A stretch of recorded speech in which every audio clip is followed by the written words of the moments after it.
All right. Good afternoon, everyone. Thank you for coming to this talk. You'll hear about ART, the Android runtime, and all about the new exciting features we've worked on for Android N.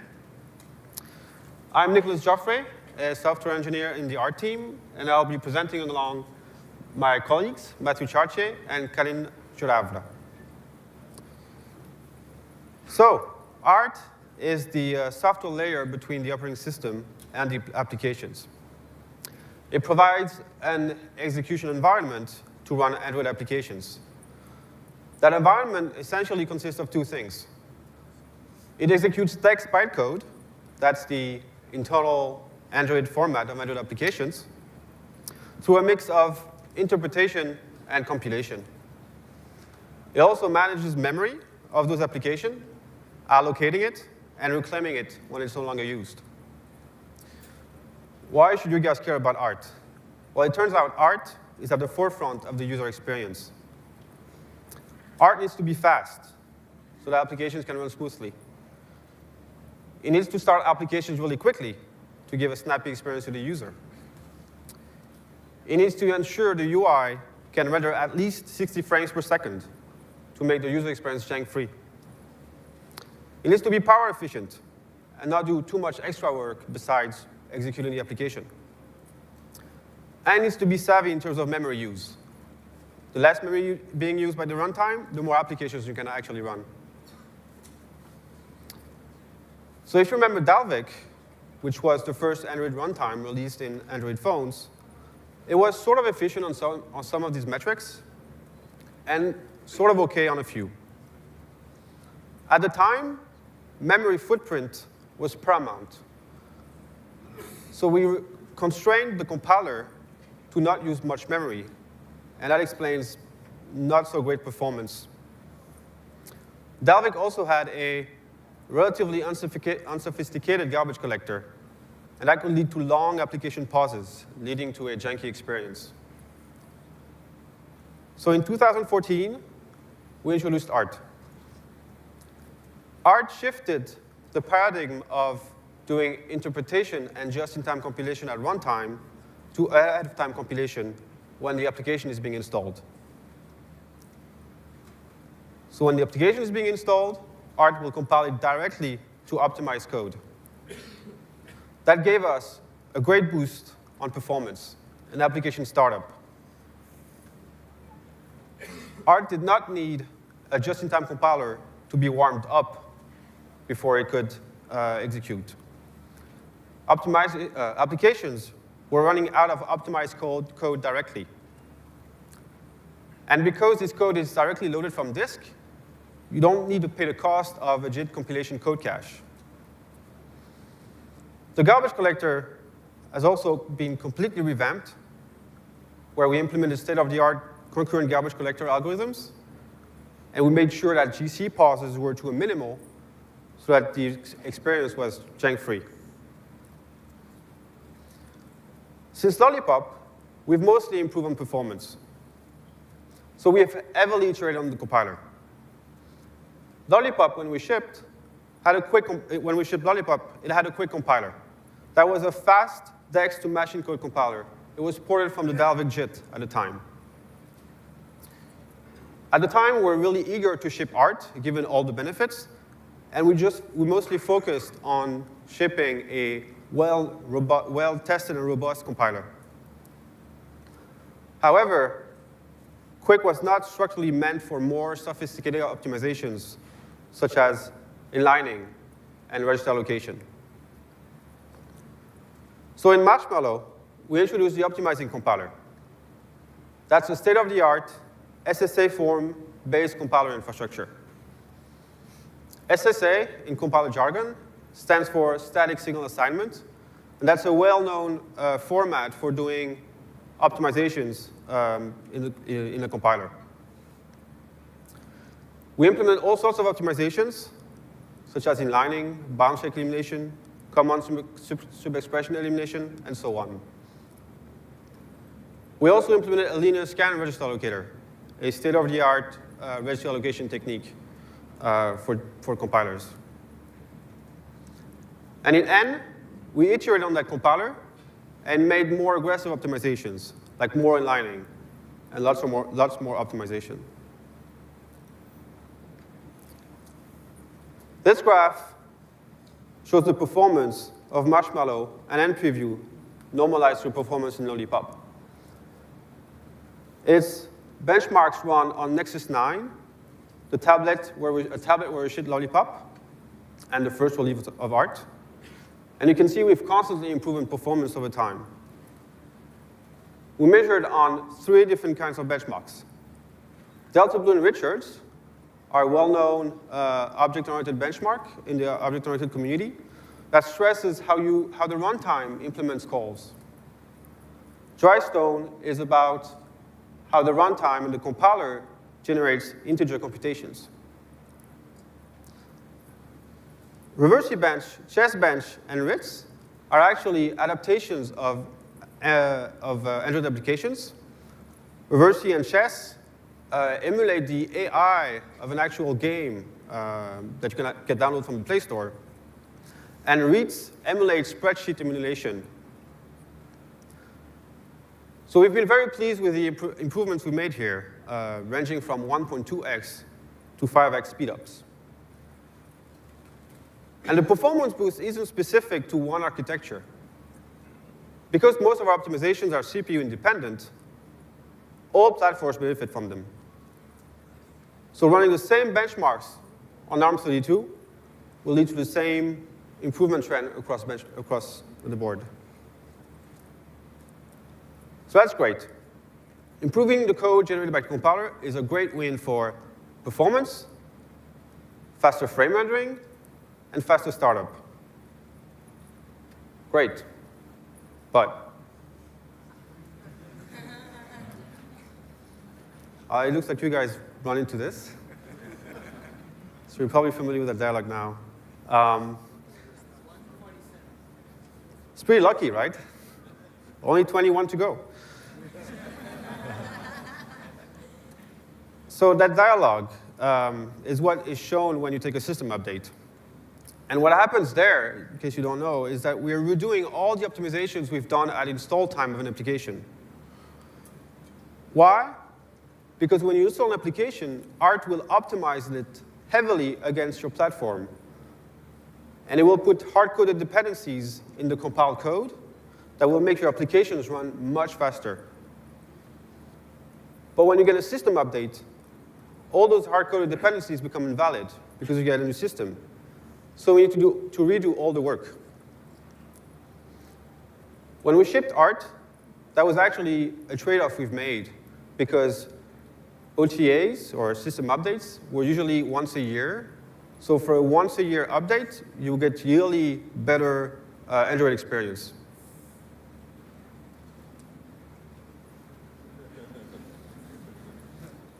But Android ecosystem has evolved.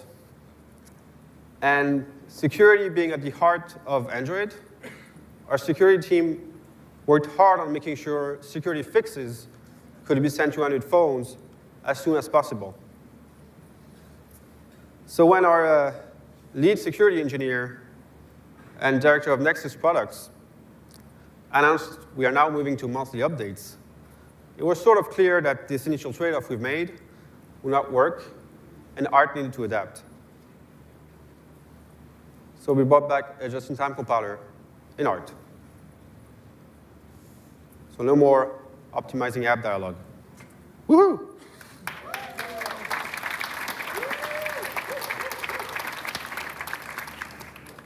Thank you.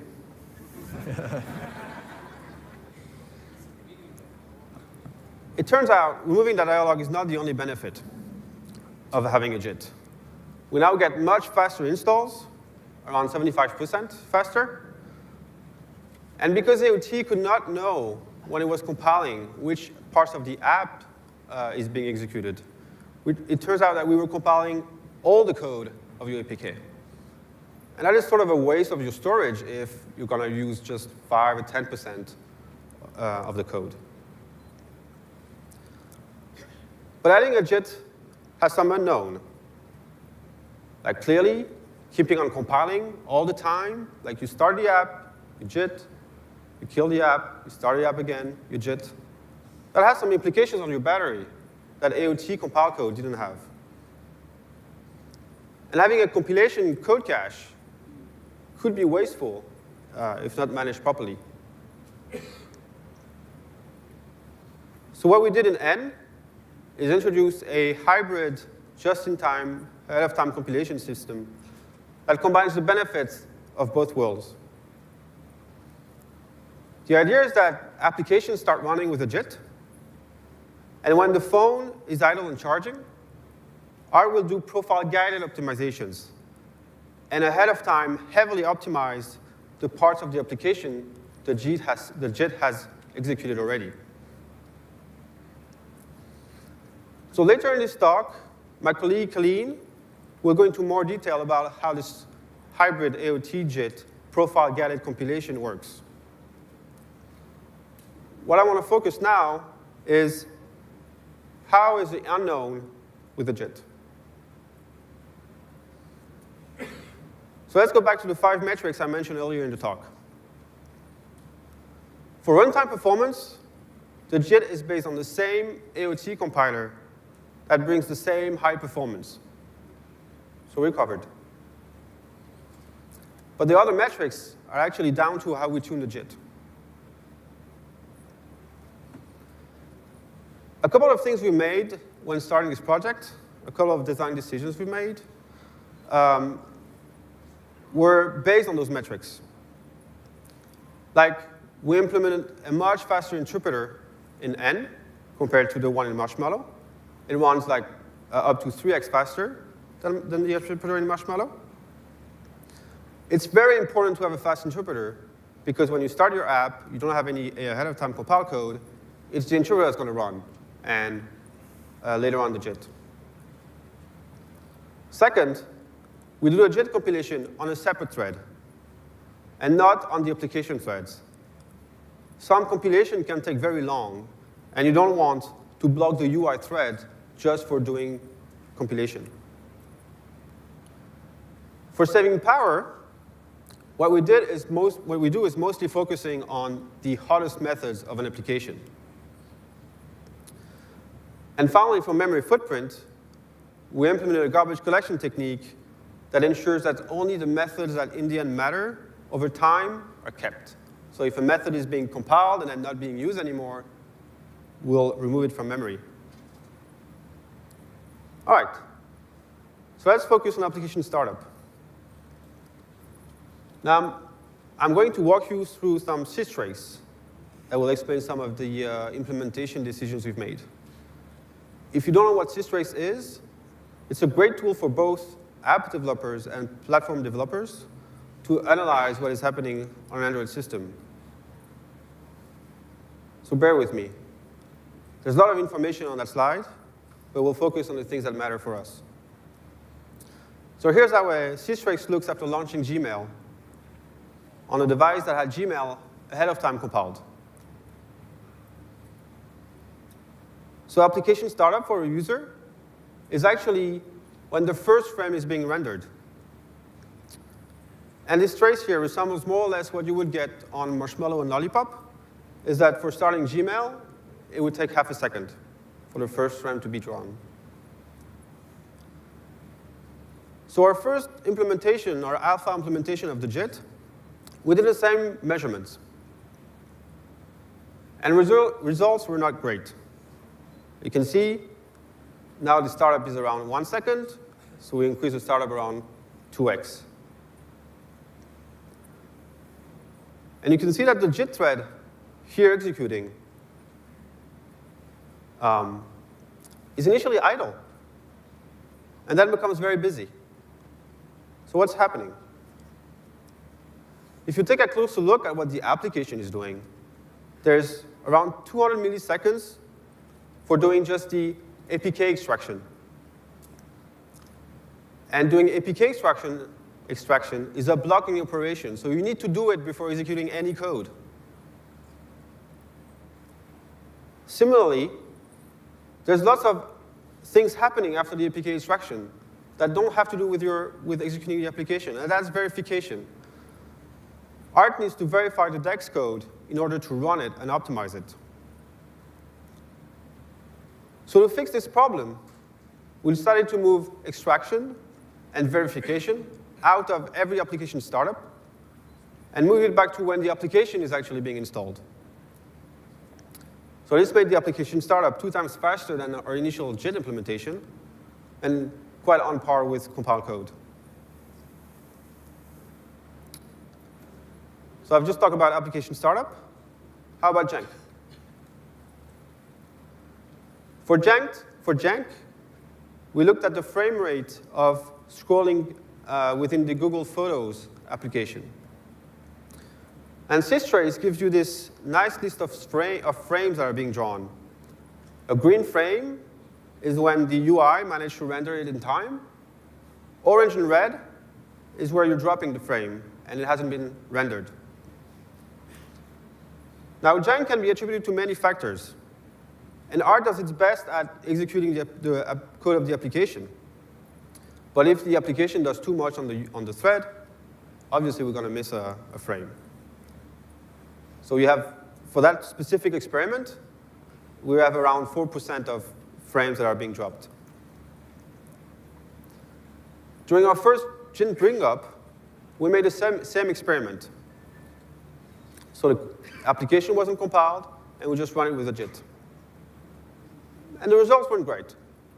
We were dropping around 20% of frames. If you take a closer look at what the JIT is actually doing here, you can see those long compilation activities where the compiler is actually waiting for methods or for requests to compile methods. Those methods haven't reached the hotness threshold that we've set. And the hotness threshold is high because we want to save on battery, but that doesn't save on saving Jank. The UI thread, you want the code that thread is executing to be hot as soon as possible. So the solution was to increase the weight of UI thread requests for compilation. So the methods it runs would be compiled almost instantly. So if you see in the issue trace, there's no more long pauses of compilations, and we only dropped around 4% of frames, which was the AOT level we had initially. All right, battery usage. We've measured the power usage of starting Gmail, pausing for 30 seconds, and then scroll around the emails. And we can see here that the JIT is paying a high cost at application startup compared to ahead-of-time compilation. But once startup is done, the scrolling actually has no difference between AOT and JIT. The reason for this difference is that at the startup, the JIT is very busy compiling a lot of methods. And Gmail seems to be very aggressive in executing code at startup, which is not necessarily the behavior of all apps. So we've done the same experiment with the other apps. We've looked at Chrome, Camera, and Photos. Chrome and Camera are mostly based on native code. So here the JIT is not really useful for all the things we mentioned. And the power usage is very similar whether you're in an AOT setup or a JIT setup. Photos, on the other hand, does have Java code, but doesn't have the behavior that Gmail had. And you can see that the difference is, again, very little. That was battery. Let's discuss about the final metric, memory footprint. So we looked at the overall usage of our beta testers within Google. And we're quite happy to find that the memory use of the JIT is fairly reasonable. The maximum we've seen on a heavily loaded system that had lots of applications being executed was around 30 megabytes, system-wide. But in average, what we've seen is that it's in general 10 megabytes. For individual applications, big Java applications will take some memory, like 4 megabytes. But in average, most applications have a reasonable Java code size and the code cache is fairly small, around 300 kilobytes. So to wrap up on how JIT affects these metrics when it's being executed, we've seen that performance and jank are on par with the quality level we had with ART ahead-of-time compilation. And I've shown you that it does have a relative impact on application startup, battery, and memory footprint. So now, I'll be handing it over to my colleague, Colleen, and he's going to explain to you how we're recovering from those small regressions compared to AOT by doing idle-time profile-guided compilation.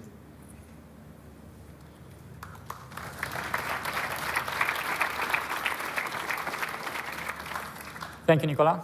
Hello, everyone. I'm Colleen, and I'm here today to give you more details on profile-guided compilation.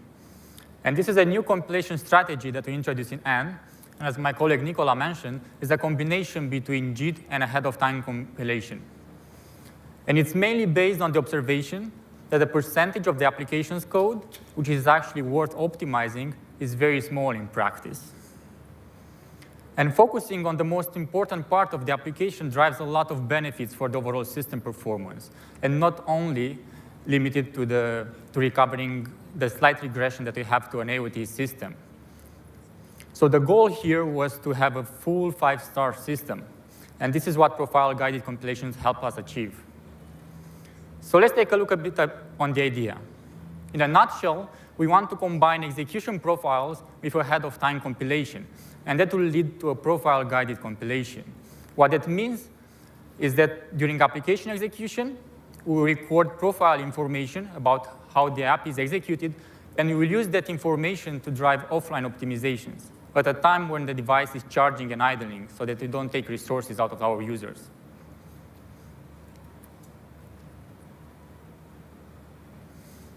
So let's take a look into more details how this works, how it affects the lifecycle of the application, and how it fits together in the JIT system that my colleague talked about.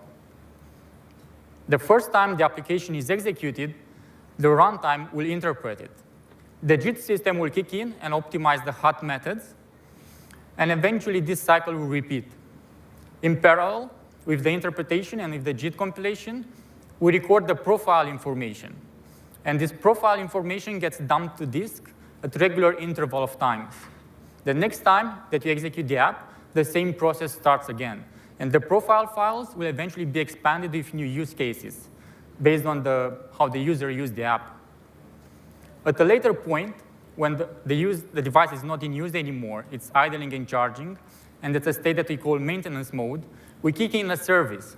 And what this service does, it takes a look at the application, it looks at the profiles, and it tries to optimize the application based on its use. The output of the service is actually a compiled binary. And this compiled binary will replace the initial application in the system. So now, the next time the application is launched after this service will be executed, the application will contain different codes, different states of the same code. So you may have code which is interpreted and eventually be JITted, and you also have code which is ahead of time compiled. If the user, for example, uses a new part of the application that haven't been explored before, that part will be interpreted and JITted and will generate a new profile information. And so the cycle begins again. So what's important here is we'll improve the application performance as the user executes it with new use cases. And we'll keep recompile it until we discover all possible cases. So let's focus a bit on the profile collection and how that impacts the application performance and other factors.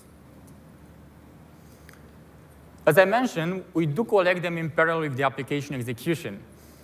And what we focused on to make sure that it has a minimal impact on the performance.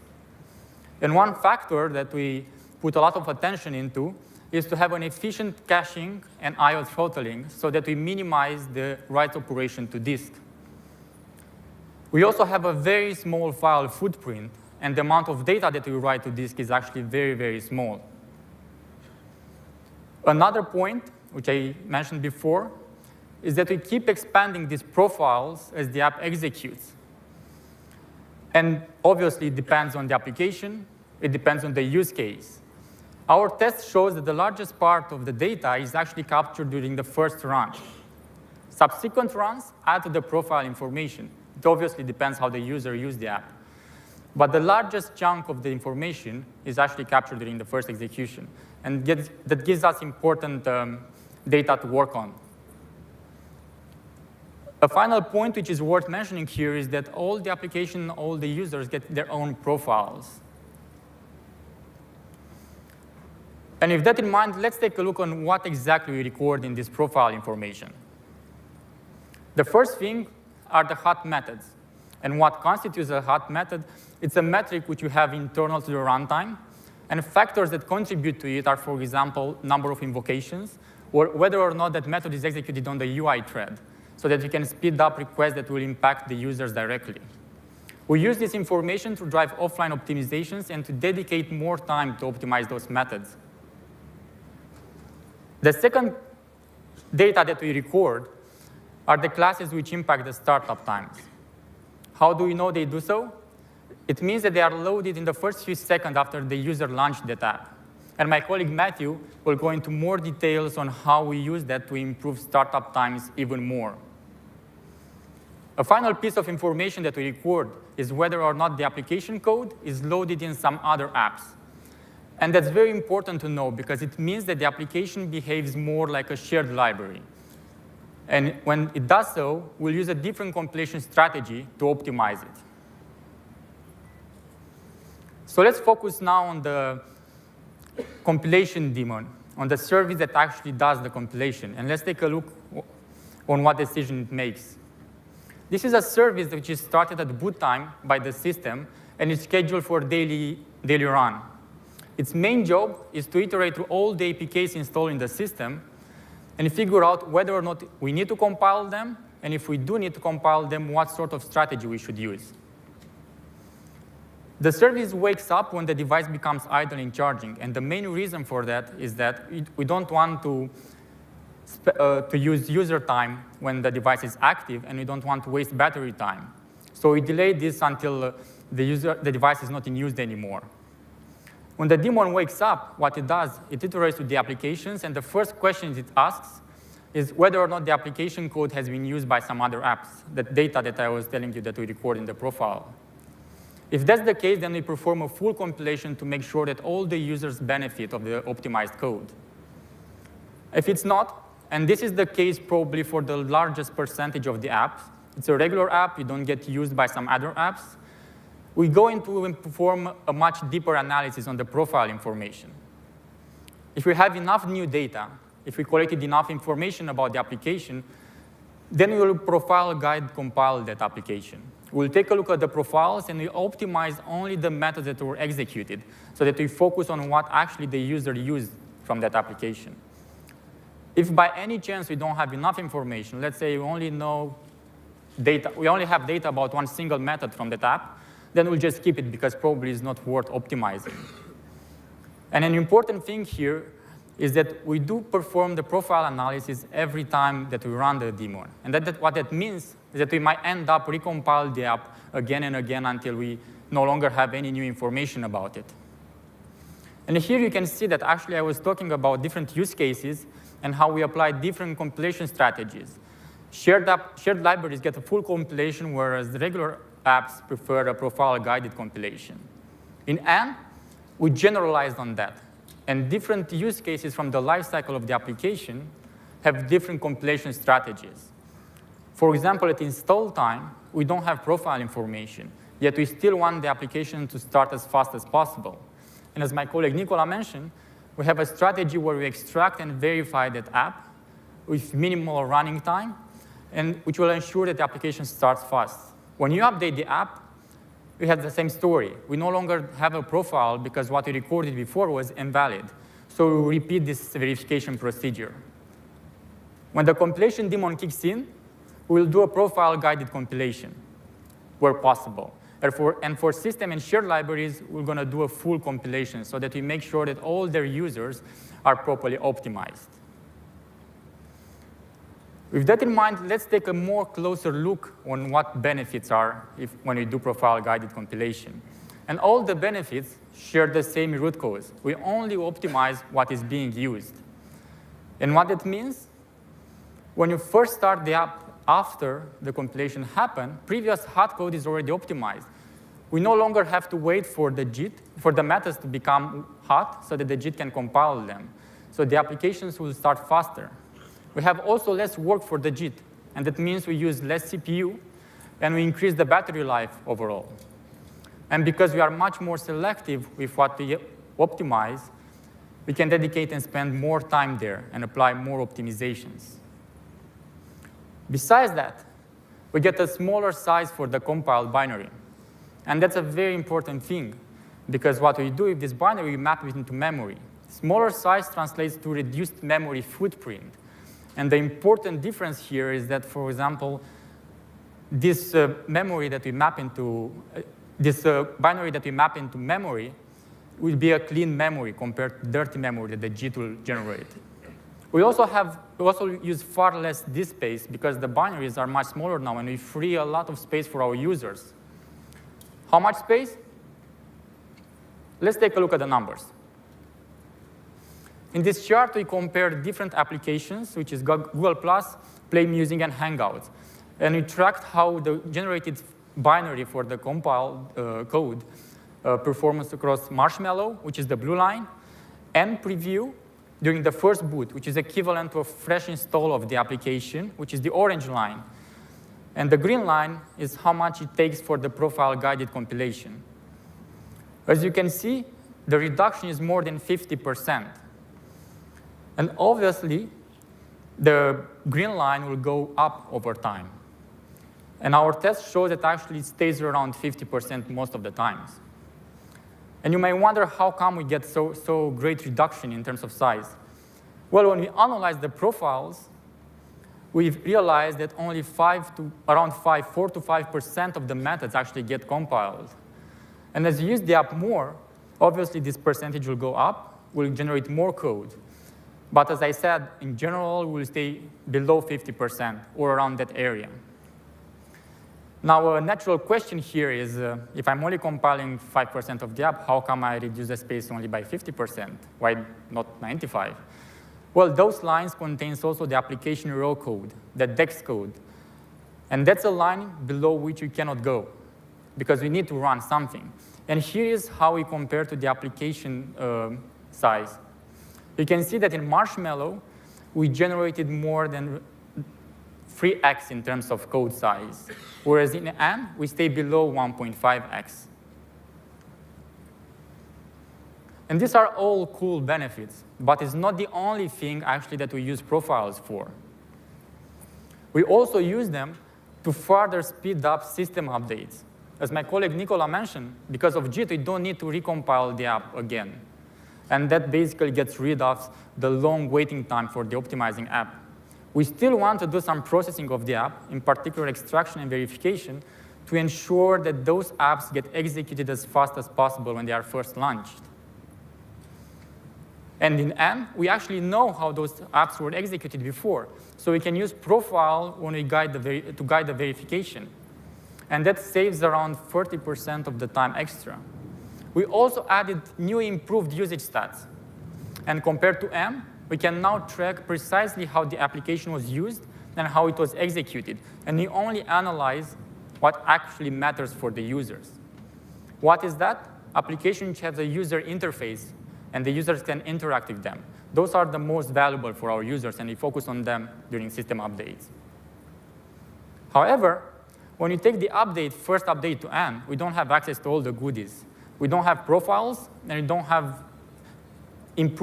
enough accurate user stats to realize how the app was used. And what we do a full verification of most of the apps. This is still much, much faster than we used to do in M. And how much faster? Let's take a look at the numbers. You can see here 3 different lines, and these numbers are obtained on the same device, which have roughly 100 applications installed. And the first line, which represents an OTA, a system update from M to M prime, where we took a security update, we took around 14 minutes to process all the applications, and that's the time that the runtime spends processing them.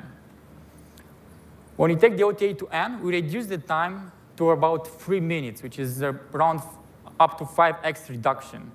And there we verify most of the applications. Now the next step, a security update will kick in for N. And what we do, we already have profile information, we already have improved usage stats. And we can use that to drive that time even lower. And when you take a security update on this device, we take less than a minute. And compared to M, that's more than 12x improvement in terms of speed up. With that, I'd like it to pass it to Matthew, and he will explain how we use profiles to further to speed up application even more.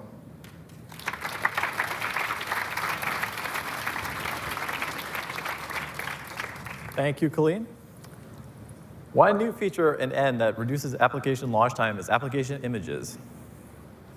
An application image is a serialized heap consisting of pre-initialized classes. This image is loaded by the application during launch. During launch, most applications end up loading many classes for initialization work, such as creating views or inflating layouts. Unfortunately, loading classes is not free and can consist of a large portion of the application launch time. The way that application images reduces this cost is by effectively shifting work from application launch time to compile time. Since the classes inside of the application image are pre-initialized, this means they're able to be accessed right off the bat by the application. Application images are generated during the background compilation phase, I think was Colleen referred to as a maintenance phase, by the AOT compiler. Leveraging the JIT profiles, the application images include and serialize only the set of classes that were used during prior launches of the application. Using the profile is also key to having a small application image, since it only includes a small fraction of the classes inside of the actual application. Having a small application image is important because the application image is resident in RAM for the entire lifetime of the application, as well as larger images take longer to load. As you can see here, application images have a very low storage requirement. This is mostly due to the profile. For the 4 apps here, the storage requirements were less than 2 megabytes per app. As a comparison, I put the application, compiled the application code with the profile, so this is already reduced compared to what application code sizes would have been on M. The loading process of application images begins with the application class loader creation. When the application class loader is created, we load the application image from storage and decompress it into RAM. For dynamically loaded DEX files, we also verify that the class loader is a supported type. Since there is no dependency from the application compiled code to the image, it means that we can reject the image. So if the class loader is not supported, we simply reject the image and resume execution. Here are some results for application image launch time improvements for the 4 apps that I had just displayed. As you can see here, there's around a 5 to 20% improvement compared to profile-guided compilation only. And now to the garbage collector. The garbage collector has not changed too much since our last I/O presentation. As you can see here, we were already in pretty good shape back then.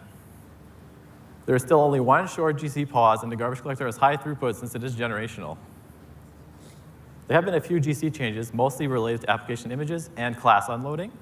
However, these GC changes do not have substantial performance impact. One thing that has improved each release is allocation time. With L, we introduced a new custom thread local allocator that reduced reduced allocation time substantially by avoiding synchronization costs. In M, we removed all of the compare and swap operations in the allocation comment case.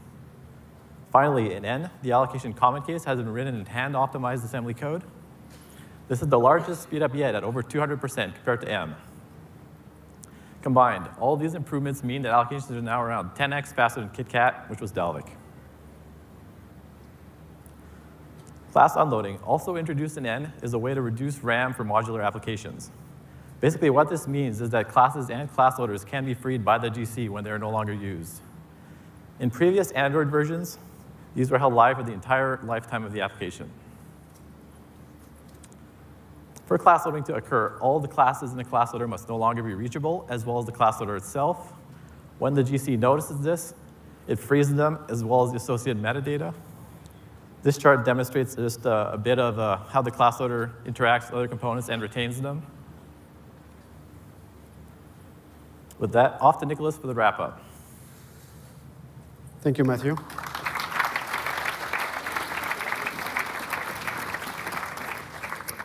All right, so to wrap up, we've shown you all the features we worked on for N, mainly a faster compiler, up to 5x compared to previous releases, a faster interpreter, up to 3x compared to Marshmallow, a new JIT compiler, and profile-guided compilation that just removes that optimizing apps dialog and provides faster installs. Applications image for faster startup, and faster allocations. You can actually, if you're interested in all that sort of low-level stuff, follow it on the AOSP website, where we actually do all the development. With that, we'll take your questions. Thank you.